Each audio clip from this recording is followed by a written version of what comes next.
Yo, how's everyone doing? Welcome back for some more Forza Horizon 3. As you can see right here, I completed the Forzathon challenge, and there it is, the Lykan Hypersport. We got it in the garage, no problems, and that's very nice that we didn't have to wait around for a car again. But first, I'm just going to show you the car in the Forzavista, then I'm going to share with you how I customized mine, and then I'm going to share with you some stock gameplay, and obviously we're just going to talk about the car, what I think about the car, first impressions, because this is the very first time that I've really completely looked over and driven the car, so I'm actually very happy with it. Now, there are a few things that I kind of don't like about it, but the first thing that I want to say is this car was pretty much like built backwards. This thing is so weird, the way the doors open and just the way everything's set up. It's a very, very unique car for sure.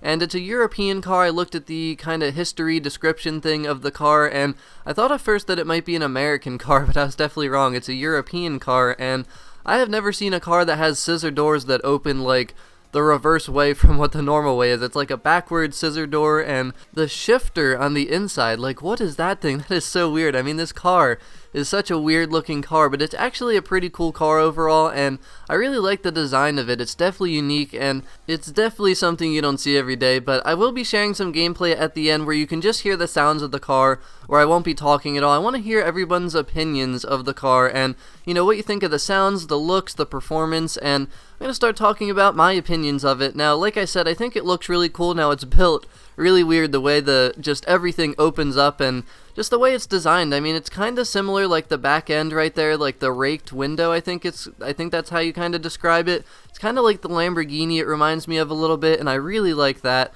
Now, the taillights are the main thing that are kind of like really crazy and just something like I've never seen any type of design like that. It's kind of like an upside down L.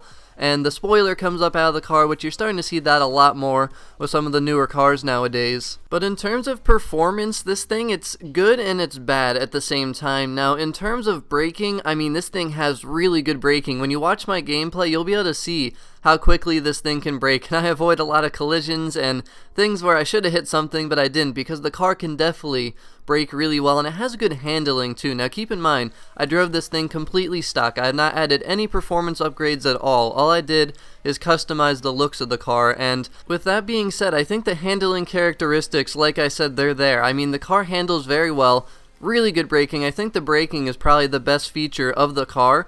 But in terms of acceleration, that's where it kind of is a little bit on the slow side, so the bad part of it, I mean, right when it launches and also like after it shifts, it kind of feels slow, but the car's very grippy, and as it starts to gain more speed in each gear, you really start to kind of feel the power. But the car is very, very grippy. It has a really good grip for being like a 700 horsepower rear-wheel drive car, and that's pretty good. And again, you know, you can put race tires on this thing because the stock tires are not race tires, so this thing can be very grippy. And I'm thinking because of that, if you upgrade this thing and you max it out, and I definitely do not want to make it all-wheel drive. That is an option. I'm probably going to leave it rear-wheel drive, and I'm really considering making a good tuning setup for this car because I feel like it could be a really good S2 class car. I'm not 100% sure, but from what I've seen just driving it and stuff, I think it might be good. So the top speed of stock is around like 230, I believe, which isn't anything special, but again, I mean, you can definitely make this thing faster, and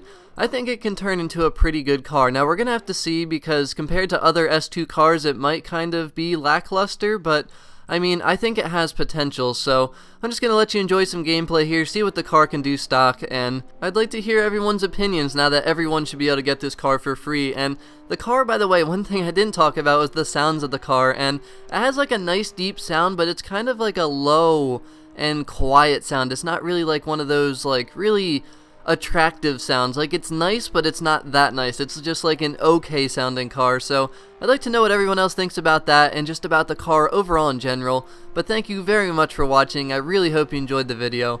Have a wonderful rest of your day, and I'll talk to y'all again very soon. Peace out.